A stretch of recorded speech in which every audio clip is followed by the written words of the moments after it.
Halo bre, selamat datang kembali di channel X Motorride, channel yang membahas tentang seputar otomotif roda 2 yang dibahas secara netral. Konten kali ini adalah lanjutan dari konten sebelumnya, masih tetap pengklasifikasian 10 jenis motor berdasarkan bentuknya. Berarti ini part 2. Di part 1 admin sudah jelaskan 4 jenis motor, dimulai dari sport bike, naked bike, skuter atau skutik, hingga motor bebek atau underbone. Jadi yang dibahas di konten ini mulai dari nomor 5, yaitu motor trail atau off-road. Jenis motor yang satu ini sangat identik dengan tantangan. Dinamakan off-road karena habitatnya bukan di jalan aspal, melainkan di jalan tanah, berkerikil, berbatuan, hutan, dan pegunungan. Jadi motor jenis ini diperuntukkan bagi mereka yang suka nyusahin diri sendiri. Setidaknya begitu pandangan orang awam. Tapi bagi mereka yang hobi terabas, motor jenis ini lebih berharga dari jenis motor apapun. Dan admin tahu itu kok. Ya, dengan kata lain berarti motor ini lebih condong ke hobi daripada fungsinya sebagai kendaraan. Yang menjadi ciri dari jenis motor trail atau off-road ini secara garis besarnya terfokus pada bobotnya yang ringan. Motor ini tidak membutuhkan power atau tenaga yang besar, tapi lebih ke arah torsi puncak yang mudah untuk dicapai. Selain itu, motor ini sangat mementingkan suspensi yang travelingnya jauh atau panjang untuk membantu menaklukkan rintangan. Motor ini umumnya memiliki diameter roda depan dan belakang yang berbeda. Ukuran diameter roda depan lebih besar jika dibandingkan roda belakang.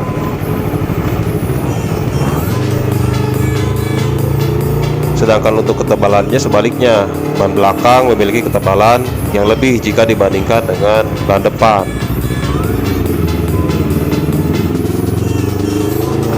Waktu rebound suspensinya cepat, sehingga jika ban berbenturan dengan batu, ini misalnya, akan terasa empuk. Untuk tekstur bannya bergerigi, sering disebut ban pacul. Hal ini untuk menjaga traksi ya di tekstur jalanan tanah atau berlumpur. Untuk konfigurasi dan settingan mesin tentu saja lebih mengutamakan torsi daripada power atau tenaga. Untuk rangkanya biasanya ringan tapi kokoh, misalnya terbuat dari baja ringan. Kemudian yang terlihat pada sektor bodinya itu terbuat dari material plastik yang fleksibel, sederhana dan murah. Tapi murah di sini bukan didapatkan dengan harga puluhan ribu saja.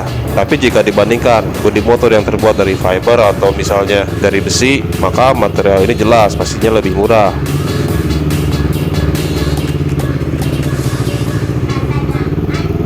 Selain itu maksudnya agar pada ujung-ujungnya meringankan bobot keseluruhan dari motor. Kemudian bodi plastik ini pastinya lebih tahan benturan karena fleksibel tadi. Jenis motor trail ini bisa dikelompokkan menjadi 4. Yang pertama adalah motor cross.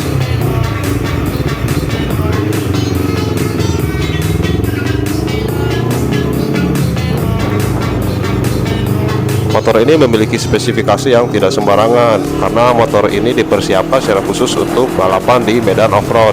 Karena motor ini memang dilahirkan untuk balapan, maka tidak memiliki kelengkapan standar jalan raya atau on-road. Misalnya posisi lampu yang ada di batok digantikan oleh nomor di jidat. Contoh dari motor cross adalah KTM 150SX, Honda CRF 150R, Yamaha YZ 250, dan Kawasaki KX 250F.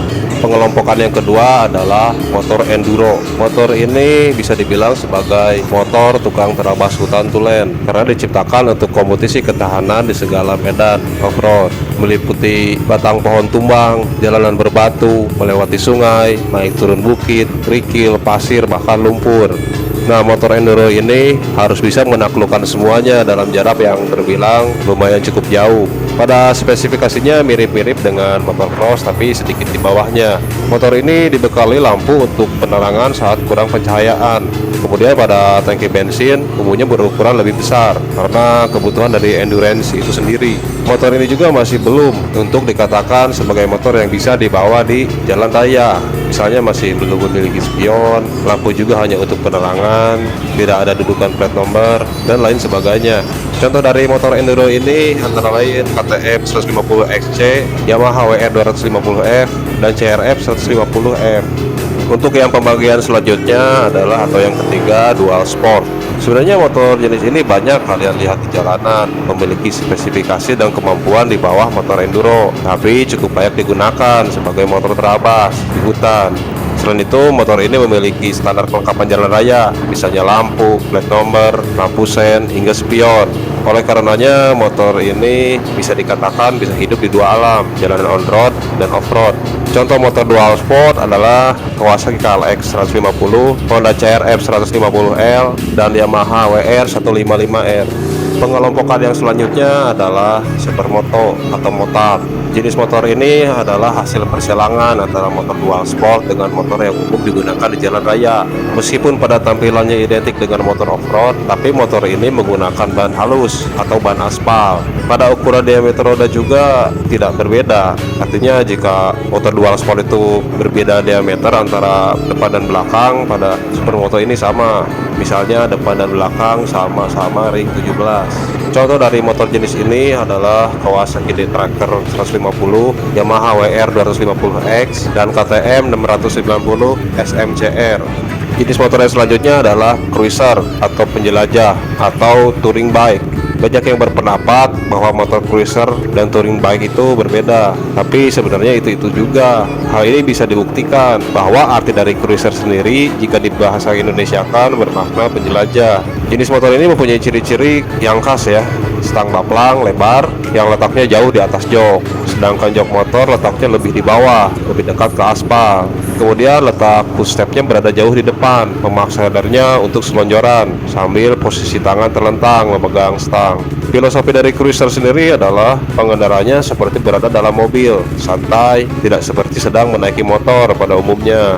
Pada bobot atau berat, motor berjenis cruiser ini umumnya sangat berat, tapi jika sudah jalan cukup stabil. Untuk perjalanan jauh, motor ini sangat bisa diandalkan karena memiliki tangki bensin yang berkapasitas besar. Selain itu juga motor ini mampu membawa banyak barang dan beban. Pada perkembangannya jenis motor cruiser ini banyak variasinya, misal chopper dan bobber. Ada juga yang dinamakan power cruiser, yang berarti memiliki tenaga layaknya motor super sport, tapi tetap berjenis cruiser.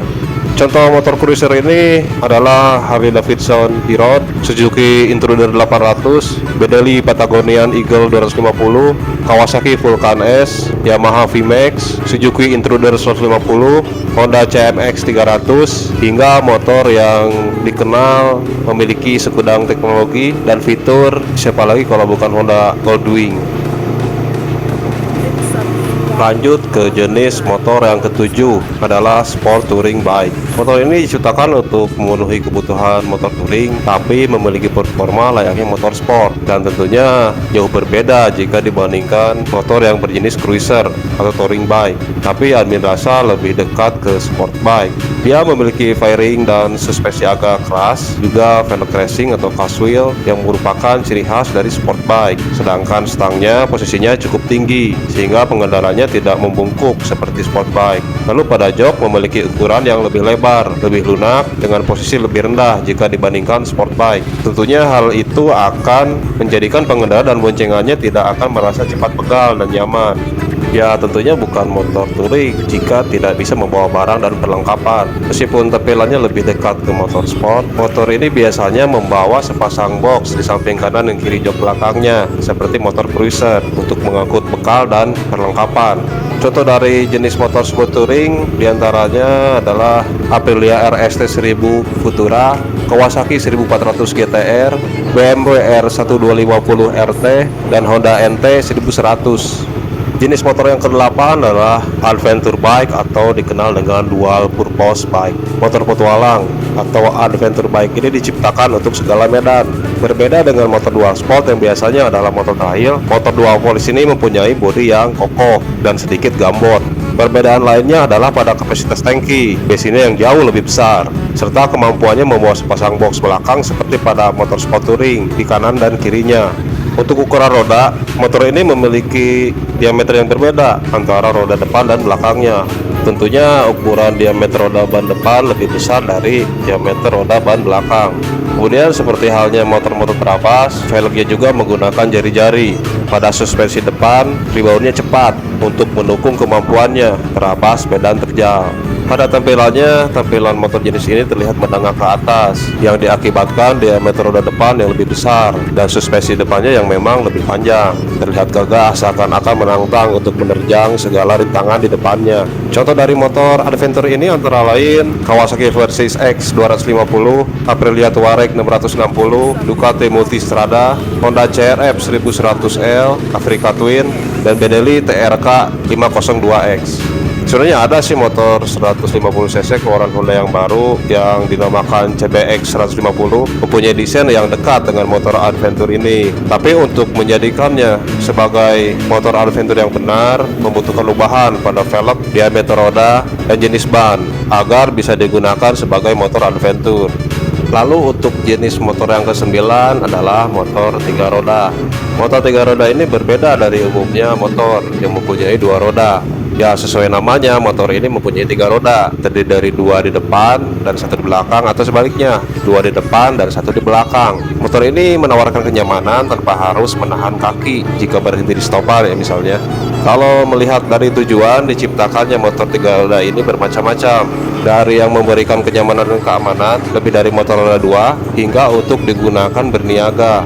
Contoh motor yang mempunyai roda 2 di depan adalah Yamaha Tricity, Yamaha Niken, Honda Neo Wing. Sedangkan contoh yang mempunyai roda 2 di belakangnya adalah motor Viarno Karya 150, Viarno Karya 300, dan Kaisar Triseda XP.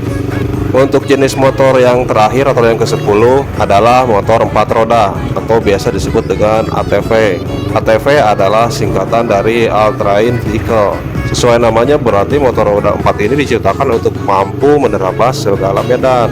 Pada dimensinya biasanya ATV ini lebih besar dari motor biasa, tapi juga lebih susah untuk dikendalikan. Keunggulan dari jenis motor roda 4 ini, kalian tidak perlu menahan motor menggunakan kaki kalian ketika pada posisi diam. Tapi pada kenyataannya tidak bisa juga dikatakan lebih aman dari motor roda 2, karena pada situasi terabas hutan, terkadang ATV ini harus terjungkir dan terbalik. Nah, kalian bisa bayangkan jika nasib kalian harus tertindih motor ini. Beberapa contoh dari ATV adalah Be Happy Bull 150, Yamaha Grizzly 350, Honda Powertrax Range, Via Razor 150 UT, dan Via Razor 250 SUT. Baik, demikian adalah 10 jenis motor berdasarkan kategori, bentuk, dan spesifikasinya. Armin akhir saja, mohon maaf jika ada kesalahan. Jika ada masukan dan tambahan silahkan isi kolom komentar. Jika kalian suka konten ini silahkan klik like, follow, dan subscribe. Selalu hati-hati di jalan dan selalu utamakan selamat sampai tujuan. Sampai jumpa di konten selanjutnya.